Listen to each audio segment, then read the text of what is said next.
विद्यार्थी मित्र हो, आत्ताच कार्यक्रम सुरू होण्यापूर्वी चिनचिन करके आई चिडिया हे 1957 साली अब दिल्ली दूर नहीं है या चित्रपटातील मोहम्मद रफी यांच्या आवाजातलं मुलांचं मनोरंजन करण्यासाठी बालदिनाच्या निमित्ताने निसार या कलाकारावरती चित्रित झालेलं गीत आत्ताच आपण ऐकलं. आपल्याला आनंद वाटला. या गीताला आज 68 वर्ष पूर्ण झालेली आहेत. म्हणजे आम्ही जन्माच्या अगोदर 10 ते 12 वर्षापूर्वी लिहिलेलं हे गीत आजही तितकाच आपल्याला आनंद देतं. मित्रांनो, आपल्या बालपणामध्ये आपल्या आयुष्याची जी सुरुवात झाली त्याच्यामध्ये पहिलं आपण काय ऐकलं असेल? एक घास चिऊचा, एक घास काऊचा आणि एक घास बाळाचा. कावळ्याचं घरटं होतं शेणाचं आणि चिऊताईचं घरटं होतं मेणाचं. ही गोष्ट माहित नाही असं कुणी आहे का रे? असला तर त्याच्या इतका कमनशिबी दुसरा कुणी नाही.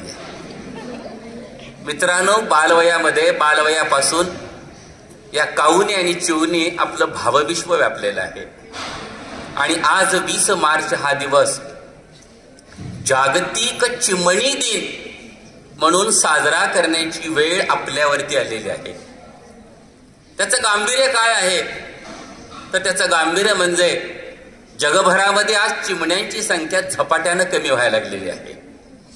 त्याची जी कारणं आहेत आता खिस्ते सरांनी सांगितली, तीही मी तुम्हाला सांगणार आहे. तत्पूर्वी एक धोकादायक फक्त घटना सांगतो, म्हणजे आपल्या लक्षात येईल की चिऊताईचं स्थान किती मोलाचं आहे. 1957 ते 1960 या कालावधीमध्ये चीनमध्ये कम्युनिस्टांची राजवट आली. आणि त्यावेळेला आता चीनी लोक फार फॅडिस्ट आहेत बघा. एखाद्या गोष्टीचा इतका अतिरेक करतील, असा विचार करतील की आपण विचारही करू शकणार नाही. संपूर्ण जगाला कोरोना पोचवण्याचं काम चीनने केलं. आपण 3-4 वर्षापूर्वी पाहिलेलं आहे. असंच चीनमध्ये एक सर्वे झाला की आपल्या देशामध्ये मोठ्या प्रमाणामध्ये अन्नाची नासाडी कशामुळे होते? मग कीटकामुळे होते, किड्यामुळे होते आणि मुख्य कारण आलं की चिमण्या मोठ्या प्रमाणामध्ये धान्य खातात. एक चिमणी सरासरी दिवसाला 50 ग्रॅम जरी धान्य खात असेल, मग चीनमध्ये सर्वे झाला आपल्या देशामध्ये चिमण्या किती आहेत. आणि त्या भागाचा अभ्यास करून हा सर्वे काही हजार काही लाख चिमण्यामध्ये गेला. आणि मग कॅल्क्युलेशन झालं, गुणिले एवढ्या चिमण्या म्हणजे दररोज एवढं धान्य आपलं फस्त होत आहे. मग काय करायचं? हे धान्य वाचलं पाहिजे आपल्याला. चिऊताईला फुली करायची. चिऊताईला फुली करायची म्हणजे काय करायचं? चिमणी दिसता क्षणी मारून टाका असा आदेश चीन सरकारने काढला. आणि वर्तमानपत्रामध्ये बातमी यायला लागलेल्या की जो सर्वाधिक चिमण्या मारेल त्याचे वर्तमानपत्रामध्ये फोटो छापून येणार. लोक वेड्यासारखी रस्त्यावरती हातामध्ये झाडू काठी जी दिसेल, बंदूक दिसेल ते घेऊन चिमण्याच्या पाठीमागे लागली. मग आपल्याला माहिती आहे स्पर्धा असते त्याच्यामध्ये. पंतप्रधानांनी ताट वाजवा म्हटलं तर डोर वाजवणारे लोक आहेत, आपल्याला माहिती आहे. कोरोनाच्या काळात पाहिलं आपण, गो कोरोना गो बघितलंय आपण. मग या लोकांनी काय केलं? चिमण्या मारायच्या, अशा त्यांच्या माळा करायच्या, त्या गळ्यामध्ये घालायच्या आणि त्याचे फोटो पाठवायचे. मग आज माझा फोटो आला, उद्या दुसरा म्हणणार माझा फोटो उद्या लागणार. असं करता करता प्रत्येक चीनमधल्या नागरिकांनी आपल्या परिसरातल्या चिमण्या मारायला सुरुवात केली. आणि बघता बघता निर्मनोष जसं आपण म्हणतो तसा चिमणी शिवाय तो परिसर झाला. चिमणी औषधाला राहिली नाही. चित्रामध्ये बघायची वेळ चिमणीची आली. आणि बरोबर पावसाळा आला. पावसाळा आल्यानंतर पिकाची लागवड झाली, भात शेतीचं उत्पादन असतं ते आलं. आणि दरवर्षी ठरल्याप्रमाणे ठरल्या वेळेला मोठ्या प्रमाणामध्ये टोळधाड येत असते. ती टोळधाड आली आणि ती टोळधाड खाण्याचं काम चिमण्या करतात. इथं औषधाला देखील चिमणी राहिली नाही. परिणाम असा झाला, त्या टोळधाडीने सगळं धान्य फस्त केलं. त्यांची संख्या एवढी वाढली की झाडाची पानं सुद्धा त्यांनी ठेवली नाहीत. सगळं जे जे हिरवं दिसते ते सगळं त्यांनी खाऊन टाकलं, धान्य खाल्लं. प्रचंड मोठा दुष्काळ चीनमध्ये आला आणि या दुष्काळामध्ये अन्न मिळालं नाही म्हणून काही हजार माणसं तडफडून मेली. चीन सरकारला पुन्हा शहाणपण सुचलं आणि चीनने सांगितलं की अरे चिमण्यांचं रक्षण करा, चिमण्यांसाठी घरटी बांधा, चिमण्यांसाठी पाणी ठेवा, चिमण्यांसाठी धान्य पुरवा. पुन्हा उलट्या दिशेनं पावलं पडायला लागली. मग चिमण्यांच्या चित्र काढली जाऊ लागली, स्पर्धा घेतल्या जाऊ लागल्या, पोस्टर झळकायला लागले आणि चिऊताईंना पुन्हा एकदा सन्मान प्राप्त झाला. आज दुर्दैवाने चिमणी दिन म्हणून आपल्याला हा दिवस साजरा करतोय. सुदैवाने इथं चिमणी नाही आहे, हा सनबर्ड आहे तो, बरं का. हा सनबर्ड आहे, हा पर्पल सनबर्ड मधला सनबर्ड आहे. त्याचं ते घरटं आहे, चिमणीपेक्षा लहान आकाराचा पक्षी आहे. तर या चिमणी, आता तुम्ही पंढरपूरमध्ये आहात त्यामुळे तुम्हाला चिमणी काय सांगते सर, भरपूर आमच्या घराच्या चिमण्यात म्हणाल तुम्ही. प्रश्न त्याचा नाहीये, कारण पंढरपूर हे आपलं मोठं गाव नाहीये. पण जर का तुम्ही कलकत्त्याला गेला, बेंगलोरला गेला, मुंबईला गेला, पुण्याला गेला आणि शहरामध्ये जर तुम्हाला कोणी दाखवा चिमणी म्हटलं तर चिमणी तुम्हाला पाहायला देखील मिळणार नाही. मग पटकन खिशातला मोबाईल काढायचा, गुगलवर जायचं, स्पॅरो, हाऊस स्पॅरो टाकायचं आणि मग चिमणीचं चित्र दाखवायचं. मित्रांनो, भविष्य काळामध्ये आपण जर या चिमण्यांचं रक्षण नाही केलं तर आपल्यावरती देखील ती वेळ येईल. आता चिमणी पक्षी कसं आहे तर चिमणी पक्षी हा साधारणपणे 12 ते 14 सेंटीमीटर लांबीचा, अंगाने सडपातळ, मध्यम जाड असणारा, नर आणि मादी, पाहता क्षणी वेगळे दिसणारा असा हा पक्षी. नराला चिमणा असं म्हटलं जातं आणि मादीला चिमणी असं म्हटलं जातं. नर जो असतो तो देखणा असतो. पक्षाचं वैशिष्ट्य बघा, पक्षामध्ये माणसाच्या उलट आहे. पक्षामध्ये माणसाच्या उलट आहे. पक्षामध्ये नर देखणेत सगळे. मोर कसा आहे बघा, लांडोर कशी आहे पहा, कोंबडा कसा आहे बघा, कोंबडी कशी आहे पहा, बिवर बट पहा, त्याची मादी पहा, चिमणा पहा, चिमणी पहा. प्राण्यामध्ये पहा, सिंह पहा, सिंहीण पहा, घोडा पहा, घोडी पहा. जे पक्षामध्ये आणि प्राण्यामध्ये नर हा निसर्गानं देखणा केलाय. कशासाठी तर मादीला अट्रॅक्ट करण्यासाठी, प्रजोत्पादन वाढवण्यासाठी आणि त्यांची संख्या वाढवण्यासाठी. हे निसर्गाचं सूत्र आहे. तर हा नर चिमणा असतो तो तपकिरी रंगाचा, अंगावरती डार्क अशा प्रकारचा ब्राऊन, त्याच्यावरती काळे पट्टे, डोक्याचा वरचा भाग मातकट असतो, चोच काळ्या रंगाची असते, गळ्याचा भाग इतका काळा डाग गळ्यावरती असतो, कानाचा जो भाग असतो तो पांढरा असतो आणि चिव चिव चिव चिव करत तो आपल्या परिसरामध्ये वावरतो. चिमणी असते ती कशी असते, नरापेक्षा डाऊन असते दिसायला. तिला हाऊस स्पॅरो आपण म्हणतो. तपकिरी रंगाची असते, मातकट रंगाची असते, चोचीचा रंग मातकट असतो आणि चिमणा आणि चिमणी हे दोघं मिळून घरटं बांधतात.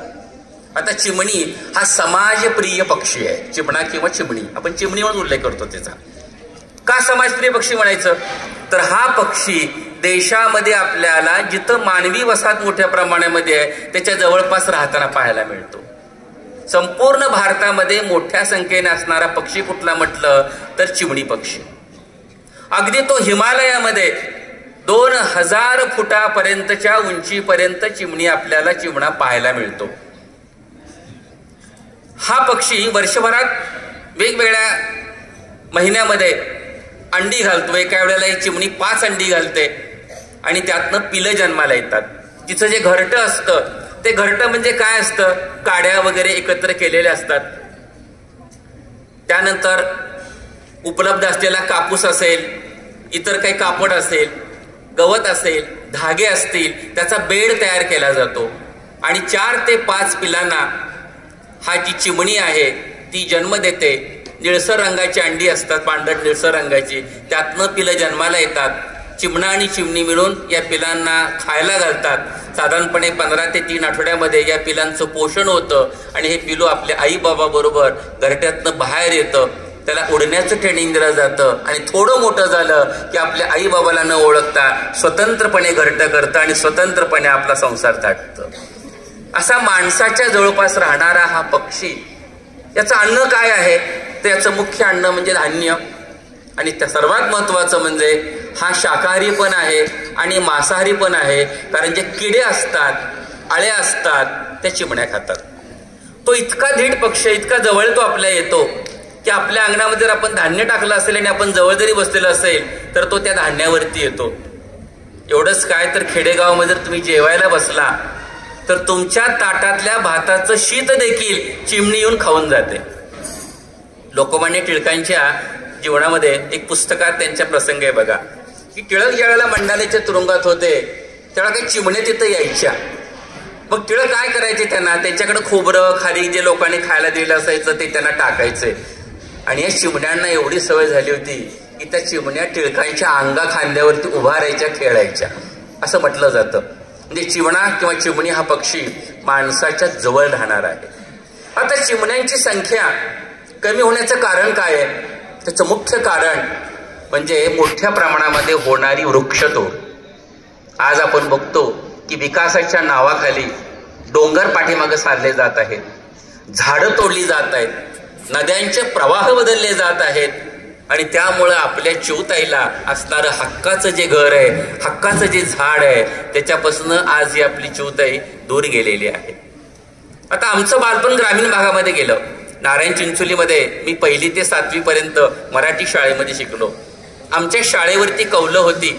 शाळा जमीन मातीने सारवलेली असायची आणि शाळेमध्ये बसल्यानंतर कमीत कमी 5-50 चिमण्या डोक्यावरून दिवसभरामध्ये घरटे फिरत असायच्या, गिरट्या घालायच्या. का असं असायचं तर ती जी कौलं असायची त्या 2 कौलाच्या मध्ये जी जागा असते, पट असते, कवल ज्या लाकडावरती लावलेलं असतं त्या वळचणीला त्यांची घरटी असायची आणि दिवसातून अनेक वेळा त्या घरट्यातनं पिलं खाली पडायची. छोटीशी पिलं असायची, पडायची. आमच्या समोर आम्ही पाहायच होते, काही करू शकत नव्हतो, तडफडून मरून जायची पिलं. मोठ्या संख्येने चिमण्या होत्या, पण दुर्दैवाने आज या चिमण्या कमी व्हायला लागलेल्या आहेत. चिमण्या कमी होण्यासाठी दुसरे आणखी एक कुठलं कारण असेल तर म्हणजे आजकालची जी बांधकामाची रचना आहे ती पूर्णपणे बदललेली आहे. आज आपण बघतो बघा, आज आपण फ्लॅट संस्कृती असेल, बंगलो संस्कृती असेल, तिथं वळसण नाहीये, तिथं कप्पे नाहीये, तिथं स्लॅब टाकलेलं आहे, कुठेही जागा नाहीये. त्यामुळे आपल्या चिवताईला घरटं करण्यासाठी जागा मिळत नाही. एवढे 15-15, 20-20 मजली इमारती आहेत, पण चिमणीचं घरटं त्या इमारतीवरती कोणीही थांबू देत नाहीये, लागू देत नाहीये. त्यामुळं जागेचा प्रश्न गेला, झाड गेलं. दुसरं चिवताईचं प्रमाण कमी होण्याचं कारण कुठलं असेल तर ते म्हणजे मोठ्या प्रमाणामध्ये पिकावर फवारली जाणारी पेस्टिसाइड. आज आपण बघतो की कीटक किंवा कीड पिकाला लागू नये म्हणून मोठ्या प्रमाणामध्ये कीटकनाशक फवारली जातात आणि हे कीटकनाशक खाल्लेलं अन्न जर चिमण्याने खाल्लं तर त्यांच्या पचनशक्तीवर परिणाम होतो आणि लवकर मृत्यूचं प्रमाण वाढतं. चिमणी कमी होण्याचा आणखी एक धोका कुठला आहे, कारण कुठलं आहे मित्रांनो? आपल्या सर्वांना माहिती आहे, ते म्हणजे मोबाईल टॉवर्स. आज प्रत्येक माणसाच्या खिशात मोबाईल आहे. मोबाईल म्हणजे माणसाच्या हाताला लागलेलं 6वं बोट आहे. ही 5 बोटं सोडून मी राहू शकेल का बरं? असं मी म्हणेन का आज माझं 1 बोट घरी राहिलंय, 4 बोटच घेऊन आलोय मी? नाहीये. तसं मोबाईल हे 6वं बोट झालंय आणि मोबाईल शिवाय आपण जगू शकत नाही अशी आपली जीवनशैली झालेली आहे. आणि या मोबाईल टॉवर मधून जे वेगवेगळ्या प्रकारचे रेडिएशन्स बाहेर पडतात, जे प्रकारचे रेज बाहेर पडतात, याचा परिणाम चिमण्यांनी घातलेली जी अंडी असतात त्या अंड्यावरती होतो. आणि त्यामुळं चिमण्यांनी घातलेली जी अंडी आहे ती पक्व न होता कमी वयामध्ये ती फुटतात आणि त्यातनं प्रजोत्पादन जेवढ्या प्रमाणामध्ये व्हायला पाहिजे ते प्रजोत्पादन मोठ्या प्रमाणामध्ये होत नाहीये. आणि म्हणून मोबाईल टॉवर हा एक मोठा अडथळा किंवा मोबाईलचा वापर हा मोठा अडथळा आहे. आज 20 मार्च आहे. सगळ्या जगभरामध्ये जे पक्षीप्रेमी आहेत ते पक्षीप्रेमी हा दिवस जागतिक चिमणी दिन म्हणून साजरा करतात. या पाठीमागची भूमिका काय आहे तर तुमच्या बालवयामध्ये तुम्हाला पशुपक्षी प्राणी यांच्या संवर्धनाबद्दल प्रेम निर्माण झालं पाहिजे. आपण काय करू शकतो एवढं ऐकल्यानंतर आपण एक गोष्ट करू शकतो की आपल्या सभोवताली झाडी लावू शकतो. आपण आपली शाळा बघितली, शाळेच्या बाहेर आपण झाडं लावलेली आहेत, पटांगणावरती शाळेच्या झाडं लावलेली आहेत. पाण्याचे आता उन्हाळ्याचे दिवस आहेत, उन्हाळ्याच्या दिवसामध्ये पक्ष्यांना पाणी मिळत नाही, अन्न मिळतं पण पाणी मिळत नाही. मग आपण एक करावं, आपल्या घरामध्ये संक्रांतीच्या काळामध्ये जी मातीची भांडी आलेली असतात ती मातीची भांडी पाण्याने भरायची आणि ती दर्शनी बाजूला जिथं सहजपणे पक्ष्यांना दिसेल अशा उंच जागेवर किंवा झाडावरती जर आपण ती बांधली तर ते पक्ष्यांची तहान भागते आणि एखाद्या पक्ष्याचा प्राण त्यामुळे वाचतो. मित्रांनो, मी पक्षी मित्र म्हणून काम करतो. आपल्या पंढरपूर परिसरामध्ये नव्हे, महाराष्ट्रामध्ये जेवढ्या प्रकारचे पक्षी दिसतात त्यातले जवळजवळ 90% पक्षी आम्ही पक्षीप्रेमी ओळखतो नावानिशी. आणि आता जी चिमणीची माहिती सांगितली तशी एका पक्ष्याची आम्ही माहिती एक तास सांगू शकतो.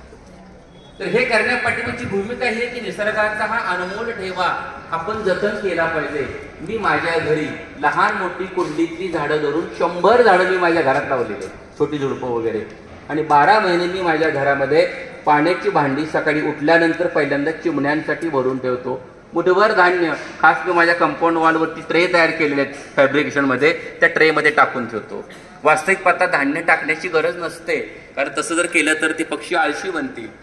परंतु त्यात काही अपंग पक्षी असतात, काही म्हातारे पक्षी असतात, ते अन्न शोधू शकत नाहीत, त्यांना ती सवय लागते आणि ते पक्षी तिथं धान्य खायला येतात. तेव्हा तुम्ही एवढंच काम करायचं, उन्हाळ्याच्या दिवसामध्ये आपण आपल्या दारामध्ये घरासमोर पाण्याची भांडी भरून ठेवा. घरामध्ये असलेलं मुठभर धान्य, पोहा असेल किंवा भात असेल तर ठेवा. मात्र बरेच पक्षीविद्वान काय करतात की शिजवलेलं धान्य टाकतात पक्ष्यांना. उदाहरणार्थ रात्रीचा मसाले भात केलेला आहे, फरसाणा राहिलेला आहे, घरामध्ये खिचडी राहिलेली आहे की जिच्यावरती आपण प्रक्रिया केलेले असं धान्य पक्ष्यासमोर कधी टाकू नये.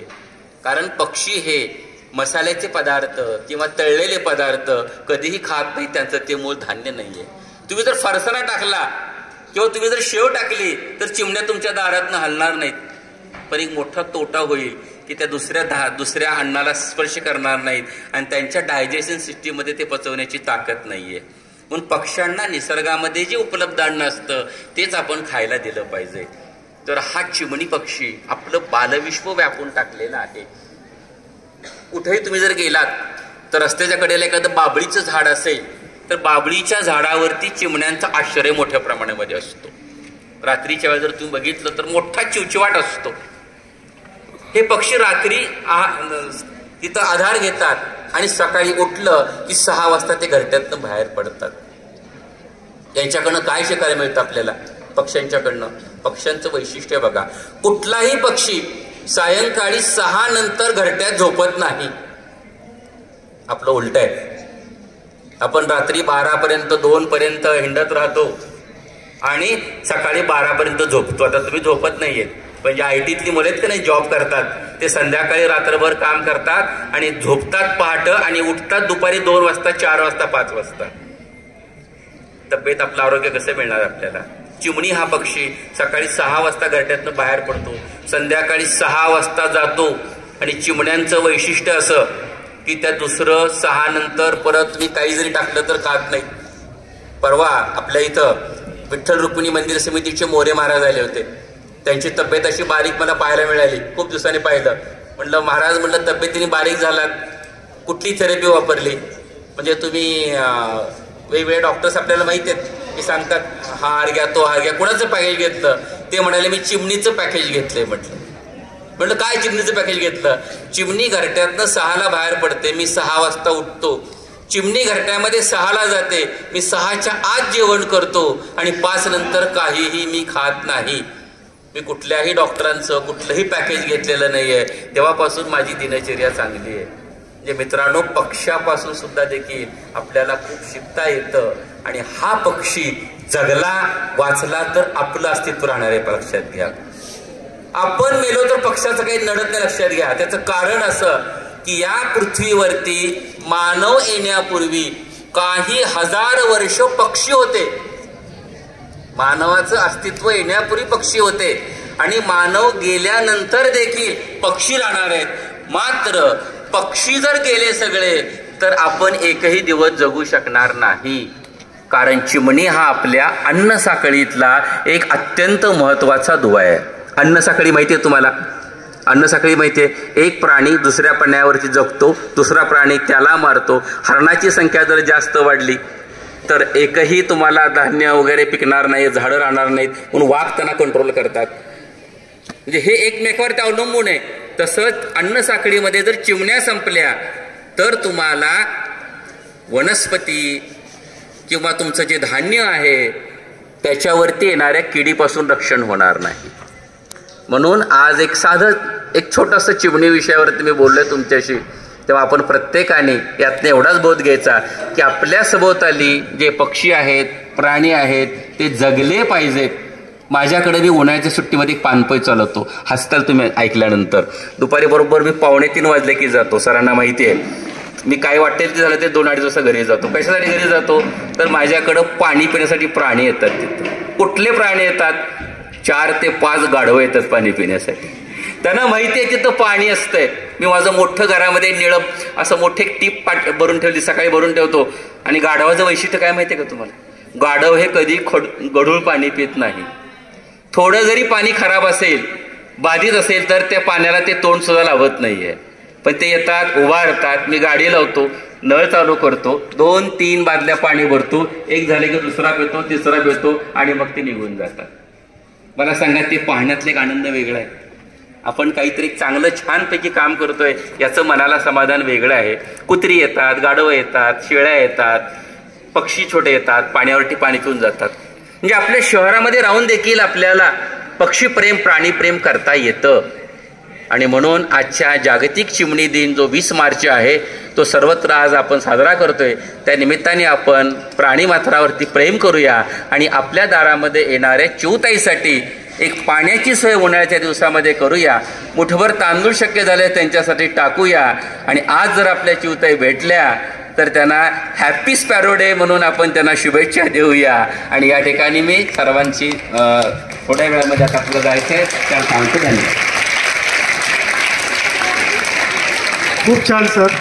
म्हणजे जसं म्हणतात ना, आधी करावे मग सांगावे, तसं आपले माननीय मुख्याध्यापक नुसते आपल्याला उपदेश करत नाही आहेत. तर मी मगाशी जसं म्हटलं तसं सरांनी वेगवेगळे पक्षी प्राणी यांच्यासाठी वेगवेगळ्या सोयी करून ठेवल्यात. खरंच आहे. कारण विचार करा, आपल्याकडच्या प्लॉट्सची जी किंमत आहे ती लोकॅलिटीवरून ठरते. म्हणजे तो प्लॉट रस्त्यावरती आहे का, लोक तिथं कोणते राहतात, उच्चभ्रू आहेत का. पण इंग्लंड सारख्या देशामध्ये ज्या भागामध्ये पक्ष्यांची संख्या जास्त आहे त्या भागातल्या प्लॉटची किंमत जास्त असते. विचार करा. कारण ते लोक विचार करतात की जिथं पक्षी सुखानं राहू शकतो तिथं आपल्याला राहायला काहीच प्रॉब्लेम नाही. म्हणजे त्या ठिकाणचं एन्व्हायरमेंट किंवा पर्यावरण जे आहे ते खूप चांगलं आहे. मित्रांनो, सरांनी खूप चांगला संदेश दिला. फूड चेनचं जे सांगितलं ना, मला पण मध्यंतरी असंच वाटलं सर की डास जो असतो की नाही, डास आपल्याला चावतो, मग डासाचा काय उपयोग. मग असं का विचार करत नाहीत शास्त्रज्ञ किंवा डास पूर्ण नष्टच करावेत. पण तसं करून चालणार नाही. कारण तिथं सुद्धा आपण त्या नेचर सायकलमध्ये डिस्टर्बन्स आणणार आहोत का. कारण विचार करा, डास हा गप्पी माशांचा अन्न आहे. डासांच्या आळ्या खाऊन गप्पी मासे जगतात. गप्पी मासे हे कुठल्या तर पक्ष्यांचं, बगळ्यांचं वगैरे यांचं अन्न आहे. म्हणजे आपण त्या सगळ्या सायकलमध्ये डिस्टर्बन्स करतो आहोत असं कदाचित ते होतं. त्यामुळं आज आपण सरांना सगळेजण वचन देऊया की आम्हाला जेवढं म्हणून काही होता येईल निसर्गातल्या, पर्यावरणातल्या प्रत्येक घटकाचं संरक्षण, त्याचं संवर्धन करण्याचा आम्ही आज निश्चय करू. कुठल्याही चिमणीला जाता जाता सहज दगड मारणार नाही. चिमणी असेल, कुठला प्राणी असेल, तर निसर्गातल्या घटकांप्रती, after all of we are part of environment, आपण सगळेजण सुद्धा काय आहोत, पर्यावरणाचे घटक आहोत. त्यामुळं पर्यावरण जगलं तरच आपण जगणार आहोत. सरांनी खूप छान संदेश दिला. मी सरांना तुमच्या वतीनं वचन देतो की आपण चिमणी किंवा इतर पक्ष्यांसाठी काही विधायक करता आलं तर जरूर करू.